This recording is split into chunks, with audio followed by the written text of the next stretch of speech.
Nous sommes en 1915, en pleine Première Guerre mondiale. L'Europe est en guerre, mais les colonies africaines ne sont pas épargnées. En Afrique de l'Ouest, les autorités coloniales françaises intensifient le recrutement forcé de soldats africains pour les envoyer combattre sur le front européen. Cette pression, elle provoquera un mécontentement croissant parmi les populations locales, notamment dans la région du Bani-Volta, située dans la Haute-Volta, actuelle Burkina Faso. Les habitants des villages autour de Dédougou, épuisés par les taxes, les réquisitions et les recrutements forcés, décident de prendre les armes. Ce soulèvement, il sera connu sous le nom de la guerre du Bani-Volta. Bienvenue sur Horizon Africain. Aujourd'hui, nous plongeons dans un épisode marquant mais méconnu de la résistance africaine, la guerre du Bani-Volta. Entre 1915 et 1916, des milliers de personnes se sont soulevées contre la domination coloniale française. Ce conflit, l'un des plus grands de la période coloniale, a vu des communautés de la région actuelle du Burkina Faso s'unir contre l'oppression. Suivez-moi dans cette incroyable histoire de rébellion. 17 novembre 1915. Des habitants d'une douzaine de villages se réunissent à Bona, un village situé à une cinquantaine de kilomètres de Dédougou. Ensemble, ils décident de résister à l'autorité coloniale française. Armés de moyens rudimentaires, comme des arcs, des fusils à pierre et quelques fusils à répétition anciens, ces insurgés sont déterminés à défendre leur liberté. Vous en doutez bien, la détermination elle seule ne suffit pas en temps de guerre. Les premières confrontations avec les troupes coloniales sont brutales. Cependant, à la surprise des Français, ces troupes insurgées locales parviennent à repousser plusieurs colonnes militaires envoyées pour les mater, malgré l'immense désavantage en termes d'armement. Très vite, la révolte prend de l'ampleur. Plusieurs ethnies rejoignent le mouvement. Les Markas, les Bois, les Samo, les Minyanka, les Bobo, les Dakakari et bien d'autres. Ce qui devait être une révolte locale se transforme en une insurrection massive, impliquant de nombreuses composantes voltaïques. Les insurgés repoussent à plusieurs reprises les colonnes coloniales, malgré leur faible équipement.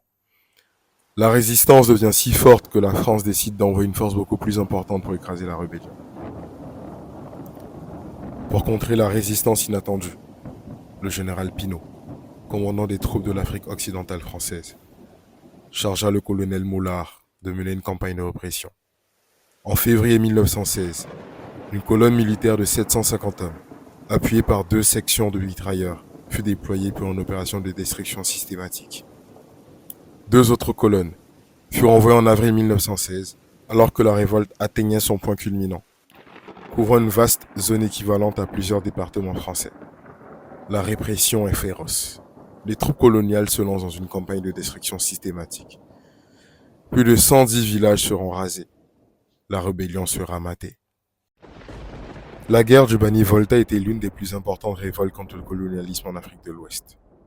C'est un conflit qui a surpris les autorités coloniales par son ampleur et son caractère supratribal, unifiant des populations entières contre l'oppression. Malgré la fin brutale de cette révolte, la guerre du Bani-Volta reste un symbole de résistance pour les peuples d'Afrique de l'Ouest. Aujourd'hui encore, elle nous rappelle la lutte incessante pour la liberté et la dignité face à la colonisation. Et cette guerre a même inspiré le premier roman burkinabé, Crépuscule des temps anciens, écrit par Nazi Boni, qui raconte ces événements tragiques. Gabriel Louis Angoulevent, lieutenant-gouverneur de la Côte d'Ivoire, proposa le 18 juillet 1916, dès après la répression de la grande révolte des bassins de la Volta Noire et du Bani, d'ériger les cercles de Sang et de Dédougou, épicentre de la crise, en région militaire pour assurer le contrôle étroit des populations par des opérations de police. Maurice Delafosse, lui, préféra l'option d'une réorganisation de la colonie en 6 régions culturelles subdivisées en cercles. Il proposait que la région Bambara-Malinké fût centrée sur Bamako, celle de la Volta sur Bobo-Dioulasso, comme chef-lieu. Le pays Mossi devait être organisé autour de Ouagadougou en incluant tout le Goulmou et le cercle de Saï. Le Massina devait avoir pour chef-lieu Mopti. La région de Tombouctou était proposée pour être organisée autour de cette ville historique et devait s'étendre jusqu'à inclure le cercle de Dorée. Enfin, le Sahel, jouxtant la Mauritanie, devait avoir pour chef-lieu Nara et regrouperait des cercles, incluant Nioro et Walata. La guerre du Bani Volta était particulièrement meurtrière. Entre 1915 et 1916, il y a eu plusieurs dizaines de milliers de morts. Et les travaux de recherche sont unanimes là-dessus. Plusieurs dizaines de milliers de morts. Je vous laisse imaginer l'impact sur les structures des populations villageoises de l'époque. Parce que ce sont majoritairement des hommes en 18 et 35 ans qui ont été impactés par la guerre du Bani Volta. Donc, ça veut dire moins de main-d'œuvre pour les cultures vivrières, des conséquences sanitaires atroces et aussi des conséquences économiques, bien sûr, autant pour les populations villageoises que pour le colon qui utilisait justement cette main-d'œuvre-là pour les cultures qu'il promouvait au sein de la colonie. Donc, de la colonie du Haut-Sénégal, pas de Haute-Volta, parce qu'elle n'avait pas encore été créée. Donc, vous imaginez bien les conséquences qu'a eu cette guerre-là pour l'empire colonial français, qui, en plus de gérer cette guerre du Bani Volta, avait d'autres révoltes au sein de l'empire, dans le Soudan français, Mali actuel, dans le nord du Bénin actuel. Et, en plus, devait se focus aussi sur son opposition à l'Allemagne en Europe durant la Première Guerre mondiale qui s'est terminée qu'en 1918. Donc, comment elle a dû manager tout ça entre 1915 et 1916? Déjà, ça leur a amené à une seule conclusion, c'est qu'il fallait remodeler le modèle colonial de l'époque. Ils se sont rendus compte, en fait, et c'était normal pour les populations de l'époque de penser comme ça, que celles-ci avaient vu dans cette fenêtre-là, de 1914 à 1916, une sorte de fenêtre de faiblesse de l'administration coloniale. Je m'explique. À cette époque-là, parce que justement il y avait les prémices de la guerre en Europe, la France n'avait pas maximisé sur l'administration coloniale, on va dire, dans tout l'Empire. Il y avait des administrateurs coloniaux dans les grands centres urbains comme Saint-Louis, comme Caille, comme Bobo-Dioulasso, comme Ouagadougou, mais il n'y avait pas forcément un maillage territorial en tant que tel. Donc ça faisait que certaines structures, comme les structures villageoises de l'ouest de la Haute-Volta de l'époque devenue Burkina Faso, dites structures acéphales, parce que pour les Français, comme c'était des... Donc je vous disais, pour les Français, comme c'était des structures villageoises acéphales, donc sans chef, comme le Moro Naba par exemple chez les Moussi, ils ne s'attendaient pas à ce qu'il y ait une révolte si violente dans cette zone-là du Haut-Sénégal, de la colonie du Haut-Sénégal. Donc, concomitamment aux réflexions dont on a parlé en amont dans la vidéo, avec Louis Agoulvan notamment, et d'autres administrateurs coloniaux, ils ont développé une nouvelle solution. Ils se sont dit, exit la colonie du Haut-Sénégal, bonjour la colonie de la Haute-Volta. Donc, on se rend bien compte qu'ils n'ont pas créé la colonie de la Haute-Volta pour les beaux yeux des voltaïques. Cette colonie-là, elle est créée par décret le 1er mars 1919. Donc l'année de la fin, du moins un an plus tard, après la Première Guerre mondiale. Donc 1er mars 1919, création de la Haute-Volta par décret. La même année, s'installe à Bobo-Dioulasso la CFDFT, la Compagnie française pour le développement des fibres textiles. Il faut retenir ce blaze-là, il est important. Cette compagnie-là s'installe à Bobo-Dioulasso avec pour but de promouvoir la culture du coton dans la nouvelle colonie créée de Haute-Volta, afin qu'elle puisse être rentable. Concomitamment à cette installation-là, est nommé gouverneur Édouard Essling, qui arrive lui aussi la même année en 1919 à Haute-Volta. Et ce monsieur-là va être un grand allié de la CFDFT, la Compagnie française pour le développement des fibres textiles. Parce que lui, justement, aussi, va avoir cette vision-là de se dire, on va promouvoir la culture du coton en Haute-Volta, afin justement de pouvoir créer des recettes pour l'empire colonial. Donc, à ce stade-là, vous voyez bien, comme je vous l'explique depuis le début et la création de la chaîne, que l'histoire, elle est géopolitique, elle est économique, il n'y a pas de gentils, il n'y a pas de méchants. Certes, ils ont connu des déconvenus avec cette guerre du Bani-Volta qu'ils ont fini par remporter, c'est-à-dire l'Empire colonial français, mais derrière, ils ont développé une solution qui serait avantageuse pour eux et aussi pour les couches sociales de l'ouest de la Haute-Volta, une sorte de solution consensuelle. On crée une colonie et on développe aussi une activité économique qui puisse bénéficier aux entrepreneurs locaux. Donc la culture du coton qui, aujourd'hui, par exemple, fait que le Burkina Faso actuel fait partie des pays producteurs de coton les plus en vue. Je pourrais vous mettre les chiffres quelque part là dans la vidéo. Mais soit, à ce stade-là, ce qu'il faut retenir, c'est que cette CFDFT, aujourd'hui groupe Géocoton, qui a été privatisé en 2008, a des parts dans l'actuelle société burkinabé de fibres textiles, la Sofitex. Donc cette CFDFT-là, devenue Géocoton, a des parts dans la société qui fait la promotion du coton au Burkina Faso actuel. Donc ça vous permet de voir qu'il y a des imbrications quand même au niveau économique qui sont plutôt poreuses et qui font qu'on comprend rapidement qu'il n'y a pas d'un côté les méchants, d'un côté les gentils, il n'y a que des intérêts. Mais passons.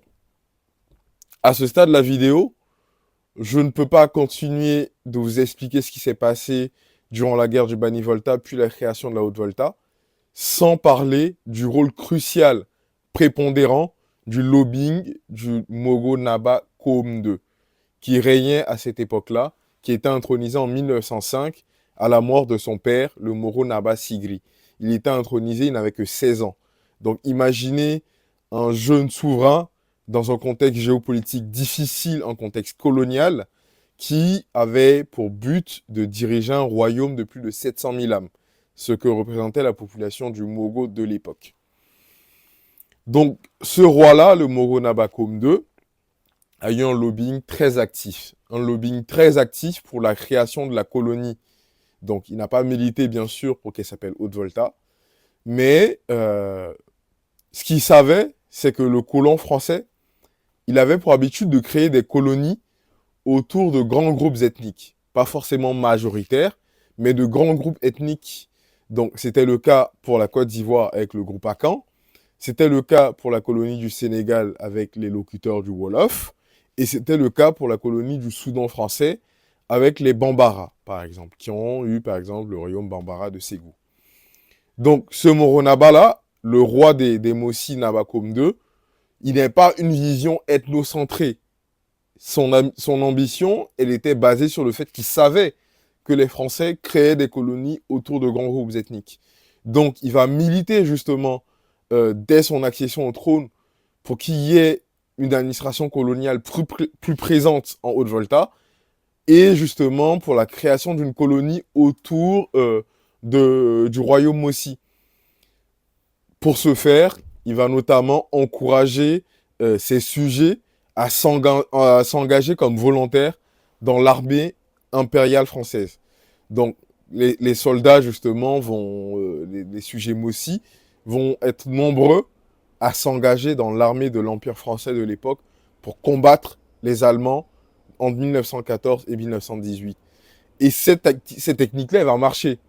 Elle va marcher pourquoi ?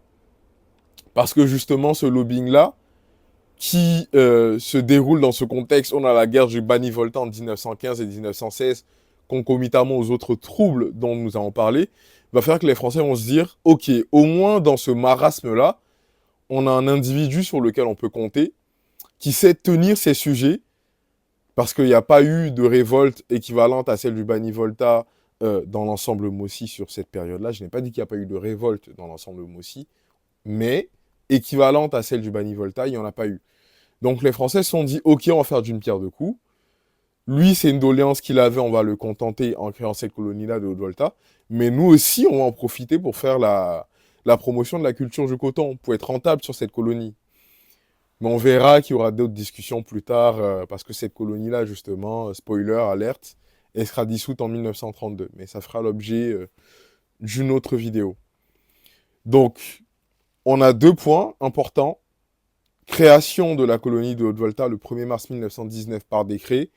Installation de la CFDFT dans l'ouest du Burkina Faso, à Bobo-Dioulasso, la même année que la création de la colonie. Et lobbying intense du Moronaba Com auprès des administrateurs coloniaux français pour la création d'une colonie autour de l'ensemble aussi. Les amis, si vous êtes arrivés à ce stade de la vidéo, je vous invite à vous abonner, à liker la vidéo et activer la cloche de notification. Il faut comprendre que l'histoire de l'Afrique, elle n'est pas différente, elle n'est pas particulière, elle n'est pas empreinte de subtilités qui font que le continent est particulier. Comme je vous ai expliqué, dès cette époque-là, on était déjà dans une phase de mondialisation. Et ce qui s'est passé autant en Afrique, comme la guerre du Bani-Volta, s'est passé aussi dans d'autres ensembles qui ont connu la colonisation. Donc retenez que l'histoire de l'Afrique, elle est également géopolitique.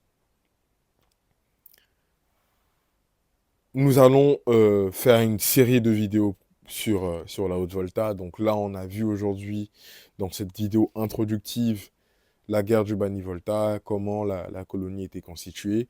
Dans une prochaine vidéo, on verra comment la colonie a été dissoute, puis reconstituée dans ses frontières de 1932. Puis on va étudier les débuts tumultueux de l'état de Haute-Volta avec Ouezin Koulibaly, Philippe Zanda Kaboré, Maurice Yamuego, Sangoulé Lamizana, des personnages historiques marquants de l'histoire contemporaine de la Haute-Volta de Burkina Faso. Et nous allons aussi faire d'autres vidéos sur d'autres sujets, comme je vous l'avais dit en vidéo introductive. Donc, abonnez-vous, likez la vidéo, activez la cloche de notification. Et surtout, ne l'oubliez pas, l'histoire de l'Afrique est éminemment géopolitique.